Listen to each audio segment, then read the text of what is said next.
Sir? Okay. The vote that's going to happen tonight is unprecedented. We're about to go down a path where the executive branch bonds $25 million over the will of the legislative branch. No council has supported this project. It has survived only with 2 tie-breaking votes of the mayor and a veto of its repeal. This has not been discussed publicly for years. The first mention of needing a new building never came until April 14, 2015. Up until then, there was no hint that we needed a new building. Because of softening sales tax revenue, the administration is, in their words, waiting on initiatives where prudent. One of the projects they have delayed is the remodel of the northwest corner of City Hall on the ground floor. If you look into that space, you'll see prime office space currently filled with junk and boxes. This remodel was budgeted for $100,000 and scheduled for this year. If the need is so urgent, why delay this project?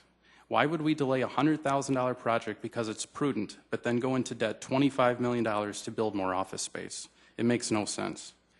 The administration is taking steps to manage with slower growth, in their words. Why in the world would we bond $25 million now? Where is the urgency? We plan to hire 6 new employees in 2017. It sounds like none of them will work in an administrative building. 75% of new employees will never work in an administrative building. There is no leasing problem. Let me repeat, there is no leasing problem. We lease one building, the city attorney building. The lease on that building is $120,000 a year.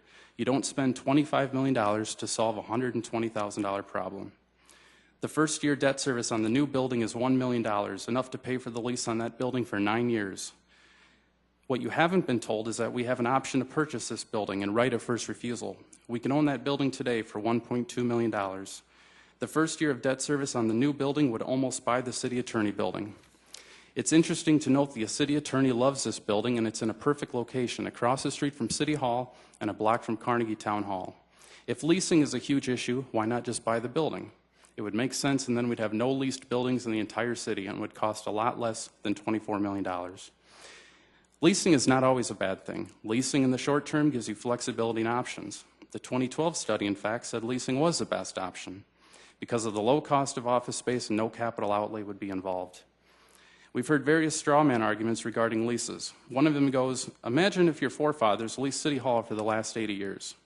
No one is proposing that we lease for the next 80 years. We're given this false choice. Either go with this plan or lease for the next 80 years. The city leasing versus owning comparison is dishonest. It compares leasing 60,000 square feet on day one against building the 60,000-foot administrative building.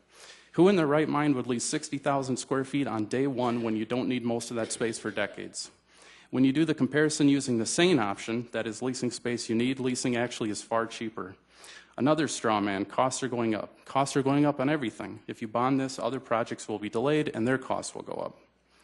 If we're going to go forward with a project this big, shouldn't we have a long-range staffing plan in detail? If it exists, I haven't seen it.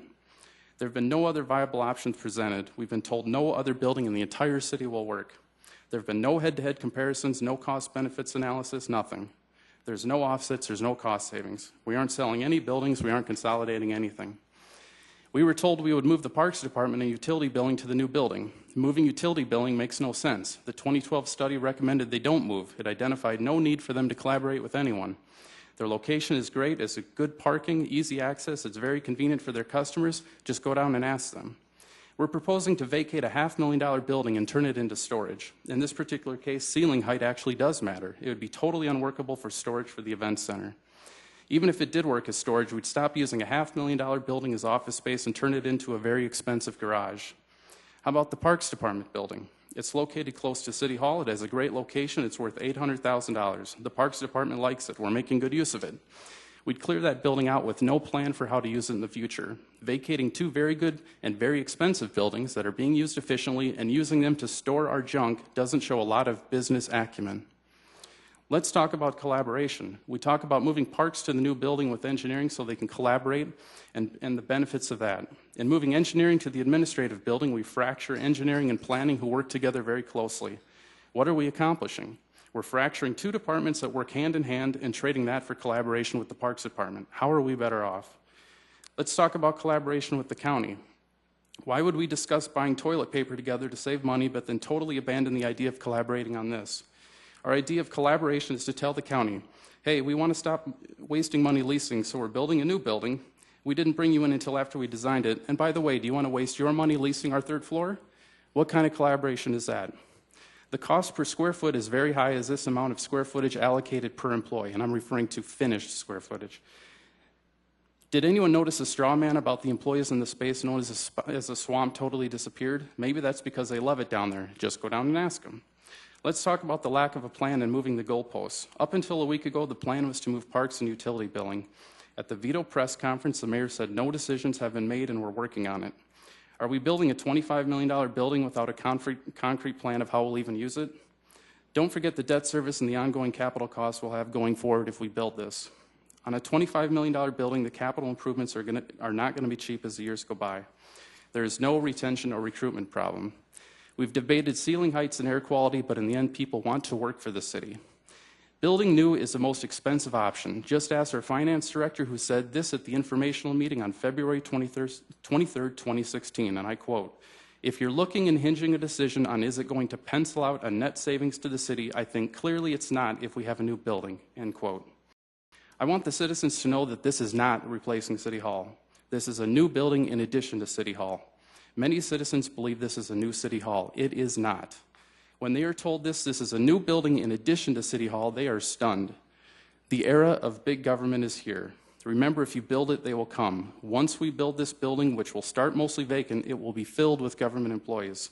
The taxpayers will have to pay for all of this. This will be the largest expansion of city government in my lifetime. The goal should not be to grow city government. But this proposal is also coming from those who believe that government buildings should cost 50% more than those in the private sector. This is what big government looks like. Some have talked about the dream of a government mall or corridor. Sorry, but that's a nightmare for me. In conclusion, this is a massive expansion of government. It shows no regard for the taxpayer or the citizens. I'm proud of our effort. The citizens want this repealed. They are behind us. Apparently, elected officials are not going to listen. The people are going to have to force this issue. We made the tough decision. We led, and we were overruled. I urge you to sign the petition, carry a petition, make them listen. Thank you. Councilor, thank you. Folks, apologize. We don't do that here. Sorry, but thank you. Thank you.